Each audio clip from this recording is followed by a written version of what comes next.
Oremos. Padre querido, auxílianos nuevamente con el trabajo maravilloso de tu Espíritu, iluminando nuestro entendimiento. En el nombre de Jesús. Amén. Vamos a estudiar hoy sobre la educación cristiana. Existe fundamento bíblico para preocuparnos en el trabajo de preparar a nuestros niños y jóvenes, no solamente para esta vida, sino para la vida eterna.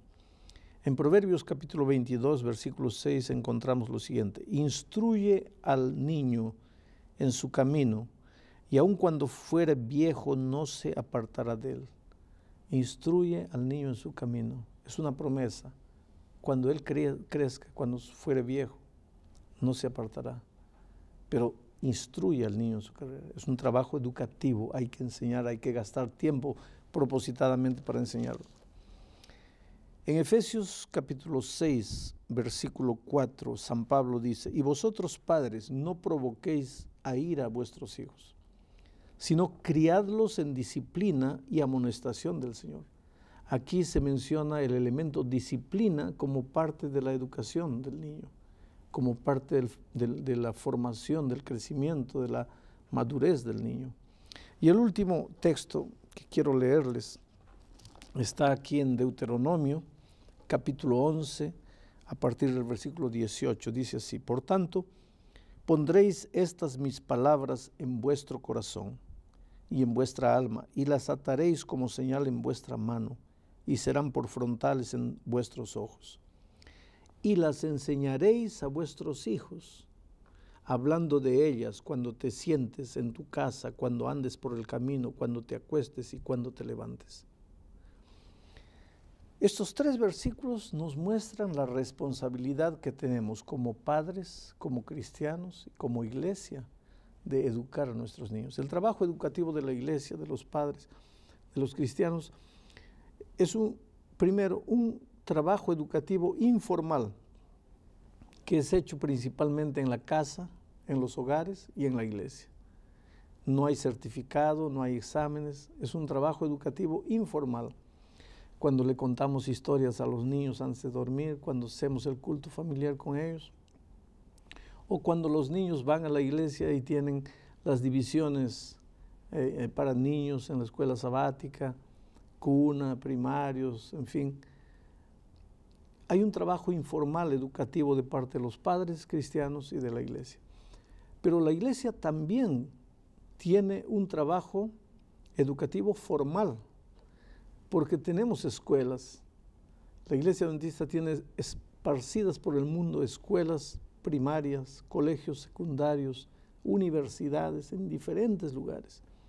Quiere decir que la iglesia como iglesia le da importancia al trabajo educativo, porque sabemos que la generación de mañana será o dependerá de lo que nosotros coloquemos, de principios y verdades bíblicas, de valores que coloquemos hoy día en la mente de los niños.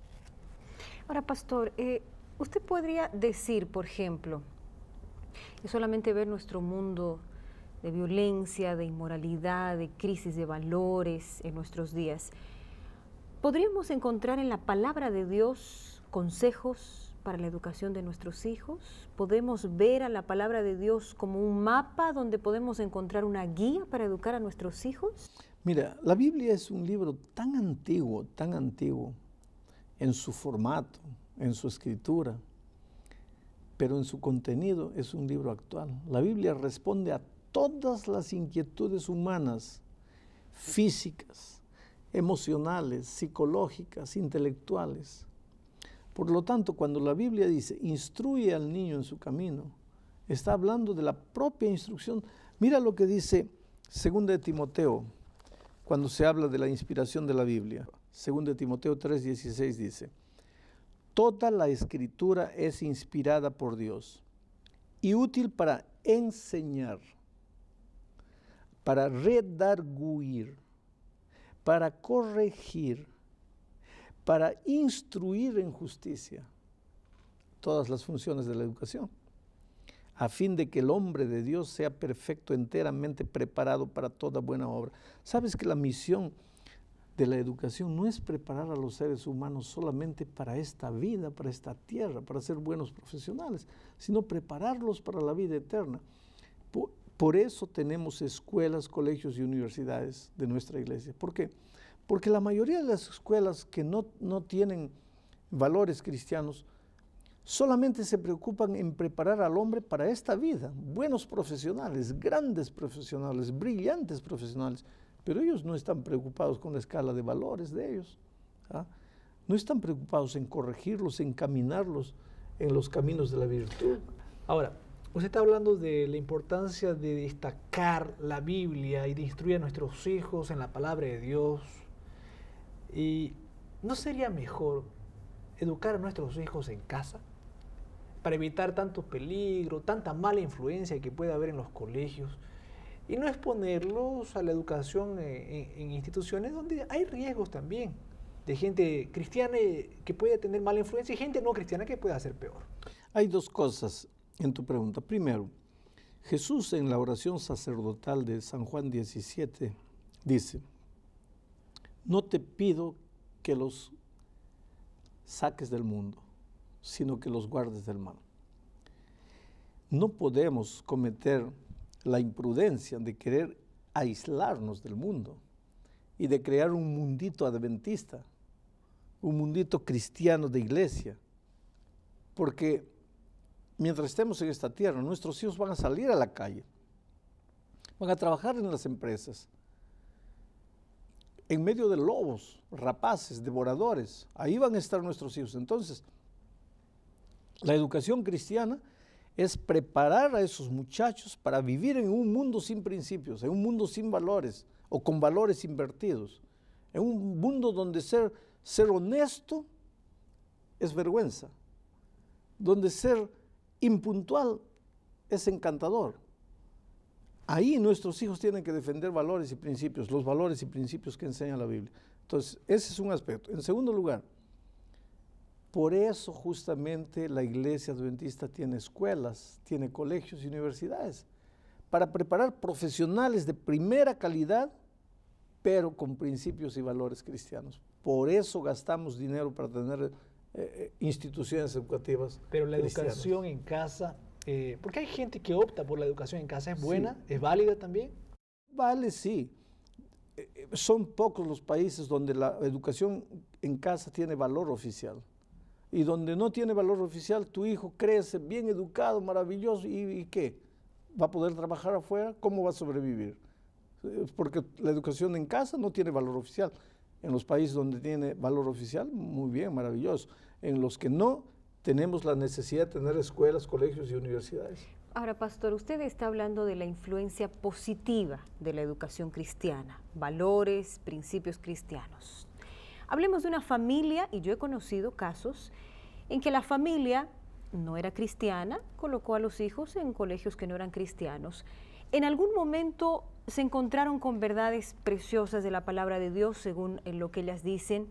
Encontraron realmente ese texto que usted acaba de decir, instruye al niño, solo que los hijos ya eran un poco más grandes.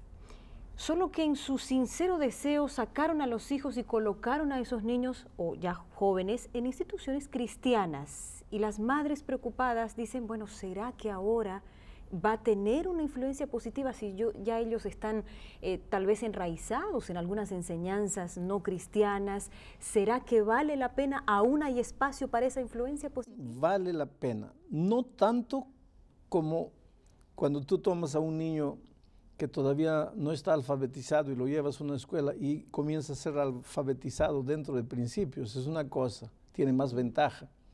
Pero si lo llevas a los 10 años, todavía vale la pena. Si lo llevas a los 15 años, todavía vale la pena. A los 20 años, todavía vale la pena. Siempre vale la pena. Porque ¿qué pasa en nuestras escuelas, en nuestros colegios y universidades? Se enseña español, se enseña historia, se enseña geografía, se enseña biología, todo lo que se enseña afuera. Y yo les digo una cosa a nuestros profesores, nuestras escuelas deben ser las mejores escuelas en materia de enseñanza. Los mejores profesores, los más brillantes, profesores con maestría, con doctorado, los mejores profesores. Pero ¿qué pasa con el profesor cristiano? Mientras enseña biología, enseña bien biología, pero a través de la biología enseña el plan maravilloso de Dios para este mundo. Mientras enseña historia, enseña bien la historia, pero a través de eso muestra cómo la historia es el desarrollo de las profecías. Quiere decir, para profesores que no son cristianos, la materia es el objetivo final, pero para los profesores cristianos, la materia es bien presentada, de la mejor calidad, pero como un instrumento para enseñar principios de vida y valores cristianos que la Biblia enseña. Hay quien se pregunte por qué la iglesia gasta tiempo y dinero, recursos, en construir colegios, universidades, más o por lo menos siendo que ese dinero y ese tiempo y esos recursos podrían ser invertidos en la predicación del Evangelio. Esto es necesario hacer y no dejar lo otro, dice Jesús. Quiere decir, la iglesia no ahorra dinero para la predicación del Evangelio, pero puede haber una mejor predicación del Evangelio que formar a los niños en el camino. Los mejores cristianos del futuro serán aquellos que desde niño aprendieron a andar en los caminos de Dios. Ahora, la iglesia sí no solo está gastando, sino desperdiciando dinero si nuestros profesores en las escuelas cristianas se están limitando a enseñar las materias. Ahí, que Dios nos perdone, estamos echando dinero a la basura. Nuestras escuelas no son solo para cantar un himno al comenzar o para orar al comenzar y nada más, y ya es escuela cristiana. No, Señor. Los profesores tienen que tener conciencia de que la materia en una escuela cristiana no es el único objetivo. Hay que enseñar la materia de la mejor manera, pero como instrumento para colocar principios de vida en el corazón de los muchachos. Y ahora vamos a enfocarnos en una escuela cristiana, donde no 100% los alumnos son cristianos. Ahora, hay influencias. ¿En qué momento puede ser mayor la influencia de aquellos alumnos que no sean cristianos o a la inversa? Tenemos que tener cuidado de que si una escuela tiene 600 alumnos, 500 no sean no cristianos, porque si 500 son no cristianos y solamente 100 son cristianos, ¿qué va a pasar? Lógicamente que la influencia va a ser mucho mayor de los no cristianos. El cuadro de profesores, tenemos que tener profesores no solamente cristianos, sino con una visión clara de la educación cristiana, de la filosofía de la educación cristiana. ¿Cuál es uno de los peligros que está sucediendo? Nuestros profesores se están formando en universidades de afuera. Nunca llevaron una materia llamada filosofía de la educación cristiana. Entonces ellos vienen a la sala de aula de una escuela cristiana a fin de preparar su materia, presentar su materia y chao. Pero no es así.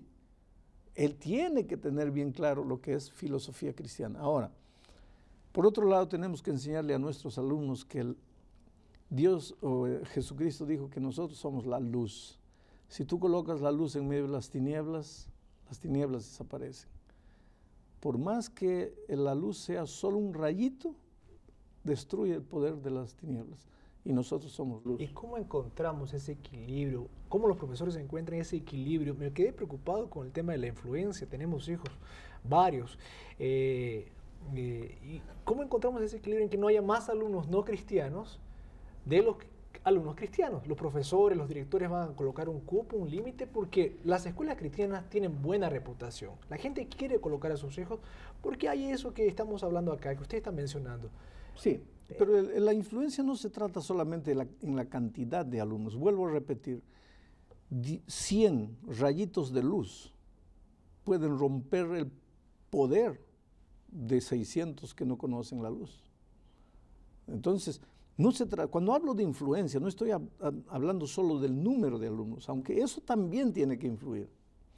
Estoy hablando del número de profesores, de la calidad de profesores, de la filosofía de los profesores, de la conciencia de los directores de escuela. ¿Cuál es el propósito de la disciplina? ¿Castigar o restaurar o hacer crecer? Esa filosofía tiene que estar bien clara. Un muchacho cometió un error, ¿hay que expulsarlo? ¿O antes de expulsarlo hay que luchar clamando a Dios como profesores para restaurar y curar a ese alumno y ayudarlo a caminar en los caminos de Dios. Quiere decir, la filosofía de la educación cristiana es muy abarcante. Y lógicamente estoy tratando de entender el papel que juegan, por ejemplo, los padres en casa, pero armónicamente los profesores en el colegio. O sea, es una tarea conjunta y no confiar solamente, yo coloco a mi hijo en un colegio cristiano y ellos van a hacer la tarea y yo descuido de alguna forma. Por eso viene la educación informal y la educación formal. La educación informal es dada por los papás en la casa y por la iglesia en el templo, pero la educación formal es dada por nuestras escuelas. Ahora, hay que tener en cuenta que la iglesia tiene que concientizarse de que la educación cristiana cuesta, porque vale. Lo que no vale no cuesta. Es más fácil mandar un hijo a una escuela pública, tal vez sea más barato, pero quién sabe un día yo tenga que lamentar el no haber colocado en el corazón y en la mente de mis hijos los principios y los valores cristianos. Yo vengo de una familia pobre y mi madre llevó los 9 hijos para cerca de un colegio a recibir educación cristiana. Hoy día los 9 están en la iglesia, casados con gente de la iglesia, los nietos en la iglesia. Y yo veo a mi madre anciana tal vez pensando, mira, lo que la educación cristiana vale la pena ese sacrificio, porque la gente dice también, está difícil la situación económica y los colegios cristianos buenos son caros. Pero vale la pena ese sacrificio económico, privarme de alguna cosa, vender mi auto, cualquier cosa para pagar los estudios de mis hijos en un buen colegio cristiano. Para mí personalmente valió haber comprado un par menos de zapatos, haber comprado un terno menos, haber comprado un carro más barato, pero haber educado a mis 4 hijos en escuelas, colegios y universidades adventistas. Para mí, el único que no estudió la educación superior adventista es un hijo mío que escogió una carrera que no había en nuestras universidades, pero valió la pena. Cuando hoy día los veo líderes de iglesias, como seres humanos, han cometido errores, yo creo que están sujetos a errores, muchas veces, como decimos, pisaron la pelota, se resbalaron, cayeron, pero están en la iglesia, aman a Dios, aman a Jesús, están comprometidos con la misión de la iglesia. Todo eso es fruto de la educación cristiana. Entonces, ¿se puede confiar, pastor, en ese recado que nos da Dios, en ese versículo que usted leyó? Si instruimos a nuestros hijos en el camino, aunque se desvíen en algún momento, aunque se alejen un poco de Dios en algún momento, vamos a cosechar los frutos. Y si un día vamos a decir que no quieren saber nada, aparentemente, en tu corazón te restará la tranquilidad de decir, Señor, yo lo instruí. En casa, le conté historias, hice el culto matutino, y cuando llegó el momento de la escuela, lo mandé a la escuela con sacrificio, dejé de comer, dejé de comprar una ropa para educarlo. Yo hice mi parte. Ahora, Dios mío, haz tu parte. Y aunque te parezca que tu hijo está perdido, que nunca más va a volver, la promesa se va a cumplir. Colocaste la semilla en el corazón del niño, cuando sea grande, aunque aparentemente la semilla murió, no murió, va a reverdecer, acabó el tiempo. Dios te bendiga. No tengas miedo de invertir en la educación de tus hijos, en una educación cristiana que coloca valores, principios espirituales y no solamente conocimiento humano que lo prepara para esta tierra. A ti como padre un desafío y a ti como profesor de una escuela cristiana un desafío mayor. Aprovecha las materias para colocar principios de vida eterna en el corazón de tus alumnos. Que Dios te bendiga.